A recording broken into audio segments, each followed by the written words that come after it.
है। एपिसोड 5 की शुरुआत में हमें हाथीराम के बचपन का सीन दिखाया जाता है, जिसकी मां के मर जाने के बाद उसका पिता उसे हर रोज एक ही जैसा खाना खिलाता था, जिसे खाने से हाथीराम मना करने लगता है और वहाँ से भागकर बाहर जाने लगता है। तभी वो किसी कार से टकराने वाला था, तब उसे उसका पिता पकड़कर खूब मारता है। जिसके बाद सीन प्रेजेंट में शिफ्ट होता है, जहाँ हाथीराम घर पहुँचकर जैसे ही अपनी बीवी को बताने लगता है कि वो सस्पेंड हो गया है, उससे पहले उसका बेटा आकर हाथीराम को बताता है कि उसके स्कूल में पेरेंट्स टीचर मीटिंग है, जिसमें सभी पेरेंट्स को आना जरूरी है, लेकिन अगर नहीं आओगे तो भी चलेगा। जिसकी बातों को सुनकर हाथीराम का दिमाग फिर जाता है और वो अपने घर पर सस्पेंशन की बात नहीं बताता। वहीं दूसरी तरफ अंसारी दिल्ली हेडक्वार्टर आकर सीबीआई को उन चारों की फाइल दे देता है। इधर हाथीराम सुबह सुबह अपनी अटेंडेंस के लिए पुलिस स्टेशन पहुंच जाता है, जहां वो देखता है कि वही लड़का जो चाय देने अंदर आया था वो चीनी को वहां से ले जाते वक्त देख रहा है और चीनी भी उसे देखे जा रही है। जिसे पकड़ने के लिए हाथीराम जो पीछे मुड़ता है तो वो लड़का वहाँ से गायब हो जाता है। इसके बाद हाथीराम थाने के अंदर जाकर अपनी अटेंडेंस देता है और वहाँ से जाने लगता है। तब उसे एसएचओ रोकता है और ताने मारने लगता है, लेकिन हाथीराम तो उसे इग्नोर करके वहाँ से चला जाता है। तभी अंसारी आकर उसे बताता है कि शाम को उसकी सिलेक्शन की पार्टी है और उसमें आपको आना होगा। जिस पर हाथीराम उसे बहुत ज्यादा डांटने लगता है कि यहाँ मेरी नौकरी चली गई है और तुझे लगता है कि मैं तेरी पार्टी में आऊंगा। फिर वो कहता है कि वैसे भी बस तेरा एग्जाम में निकला है, जब तू आईएएस बन जाएगा तब मेरे सामने आना, मैं तुझे सैल्यूट मारूंगा। फिर यहाँ से सीन सीबीआई ऑफिसर पर शिफ्ट होता है, जहाँ सीबीआई के सारे ऑफिसर मिलकर इस केस को सॉल्व करने में लगे हुए थे, जिन्हें एकदम से बहुत सारे क्लू मिलते हैं कि ये चारों जब दिल्ली आए थे तो इन्होंने एक घर खरीदा था, जिसमें जाकर सीबीआई वाले रेड मारते हैं तो उन्हें वहाँ गन और उनके पासपोर्ट मिल जाते हैं। वहीं दूसरी तरफ हाथीराम घर न जाकर नदी के किनारे बैठकर अपनी डायरी पढ़ने लगता है, जिसमें वो मुकेश तलरेजा का नाम पढ़ के उससे मिलने उसके होटल पहुँचता है, जहाँ उसके एम्प्लॉय हाथीराम को बताते है कि उनके बॉस 2 महीने के लिए दुबई चले गए हैं। तब हाथीराम समझ जाता है कि तलरेजा का इस केस के साथ कुछ न कुछ बड़ा कनेक्शन है। जिसके बाद हाथीराम डीएसपी भरत से मिलने उसके घर पहुंच जाता है और वो डीएसपी को समझाने लगता है कि जब तक उसके पास केस था वो एक एक करके बहुत सारे लीड पता करता जा रहा था, जो सीबीआई कभी भी पता नहीं कर पाएगी। तब भरत उसे समझाता है कि उसे अब इस केस से दूर रहना चाहिए, वरना आगे जाकर उसको सस्पेंशन की जगह पुलिस से निकाल दिया जाएगा। इसके बाद सीन डॉली पर शिफ्ट होता है, जिसे उसकी पेट की डॉक्टर बताती है कि उसकी डॉगी बच्चे देने वाली है, इसलिए वो बीमार है और आपको इसका ख्याल रखना चाहिए।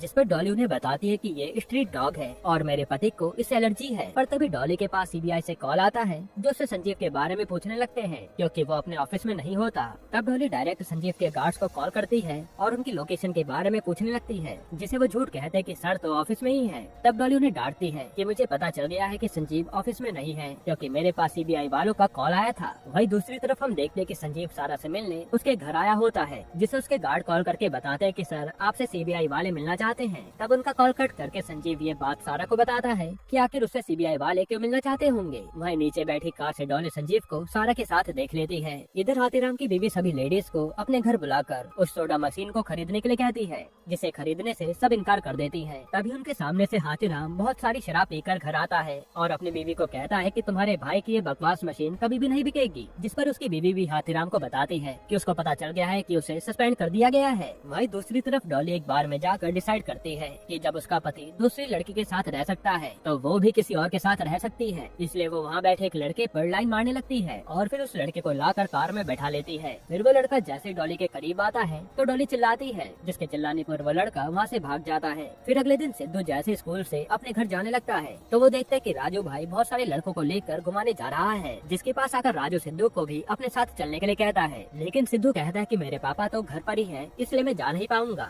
जिस पर राजू से कहता है कि तू तो बस बच्चा ही रह जाएगा। फिर उसके चले जाने के बाद सिद्धू राजू भाई के घर की चाबी निकालकर उनके गन अपने पास रख लेता है कि आज के बाद जो कोई भी स्कूल में उसको परेशान करेगा वो उसे गन दिखाकर डरा देगा। वहीं दूसरी तरफ संजीव मेहरा सारा के साथ सीबीआई ऑफिस जाता है, जो उन्हें एक विक्टिम के तौर पर सारी कॉन्फिडेंशियल बात बताते हैं कि ये चारों बॉर्डर पार कर आपको मारने यहाँ आए थे। जिस पर सारा सीबीआई ऑफिसर से पूछने लगती है कि ये लोग संजीव को मारना क्यों चाहते थे। तो ऑफिसर बताते हैं कि वो लोग जनता के आगे अपने संगठन का डर दिखाना चाहते थे, इसलिए उन्होंने देश के सबसे नामचीन रिपोर्टर को अपना शिकार बनाने का सोचा ताकि इनके बारे में सबको पता चले, लेकिन वो इसमें नाकामयाब हो गए। जिसके बाद सीन सिद्धू के स्कूल पर शिफ्ट होता है, जहाँ के लड़के उसे फिर से परेशान कर रहे थे, लेकिन सिद्धू ने बिना कुछ कहे वहाँ से बाथरूम चला जाता है, जहाँ उसे किसी लड़के लड़की की आवाज आती है और वो दीवार टाप कर देखता है। फिर वो उनके देखते ही वहाँ से भागने लगता है, लेकिन कुछ लड़के सिद्धू को पकड़ लेते हैं और वो उसे टॉर्चर करने लगते हैं, जिस पर सिद्धू को गुस्सा आ जाता है और वो सबके सामने गन निकाल लेता है, जो देखकर वो सारे बच्चे वहाँ से भाग जाते हैं। फिर हाथीराम को कॉल करके स्कूल में बुलाया जाता है, जिसने उस समय बहुत सारी शराब पी रखी थी, इसलिए वो अपने साथ अंसारी को लेकर जाता है। तब यहाँ स्कूल वाले सिद्धू को स्कूल से बाहर निकालने की बात करते हैं, जिस पर अंसारी उन्हें समझाता है कि अगर उन्होंने ऐसा किया तो एक बच्चे का भविष्य भविष्य और एक स्कूल का नाम खराब हो सकता है, जिसकी बातों को सुनकर सिद्धू की प्रिंसिपल उसे लास्ट वार्निंग दे देती है। वहीं दूसरी तरफ संजीव सारा के साथ अपने ऑफिस पहुंचता है, जिससे सारा पूछने लगती है कि क्या सीबीआई की बताई स्टोरी सच है, क्या वो चारों सच में इसी के मेंबर हैं। जिस पर संजीव सारा को समझाता है कि सीबीआई सच बोल रही होगी, इसलिए उन्होंने ये सब पब्लिक में बोलने के लिए मुझे कहा है ताकि मैं इसका कवरेज कर सकूं, ताकि सीबीआई वाले जब कॉन्फ्रेंस करें तो उनसे ज्यादा सवाल न पूछे जाएं। इधर हाथीराम सिद्धू को लेकर घर पहुंच जाता है और उसे बहुत मारने लगता है, जिसे मारता देख उसकी बीवी हाथीराम को रोकती है कि क्या बच्चे को मार ही डालोगे। तब हाथीराम अपनी बीवी पर भी गुस्सा करता है और बताता है कि इसके पास एक गन है जो स्कूल लेकर गया था। फिर हाथीराम सिद्धू से उस गन के बारे में पूछने लगता है और ना बोलने पर वो गन लेकर उसके दोस्त के पास जाता है। तभी अपने पापा को रोकने के लिए सिद्धू अपना सर शीशे पर मार देता है, इसलिए हाथीराम को पहले सिद्धू को लेकर हॉस्पिटल जाना पड़ता है। जिसके बाद सीन उसी विक्रम नाम के बिजनेसमैन पर शिफ्ट होता है, जिसे मिलने खुद संजीव वहाँ आया था। यहाँ संजीव विक्रम को उसी के चैनल को खरीदने के लिए बोलता है और बदले में संजीव उसके चैनल की टीआरपी बढ़ाएगा ये जिम्मा ले लेता है, जिसके लिए वो बिजनेसमैन भी मान जाता है। इसके बाद संजीव न्यूज में आकर सीबीआई की दी सारी इन्फॉर्मेशन लोगों को बता देता है, जिससे उनके चैनल की बहुत सारी टीआरपी बढ़ जाती है। वहीं दूसरी तरफ हाथीराम ये न्यूज सुनकर अंसारी से मिलने उसके घर पहुंच जाता है कि हमारा तो काटा जा रहा था, जबकि ये सभी तो इसी के मेंबर निकले।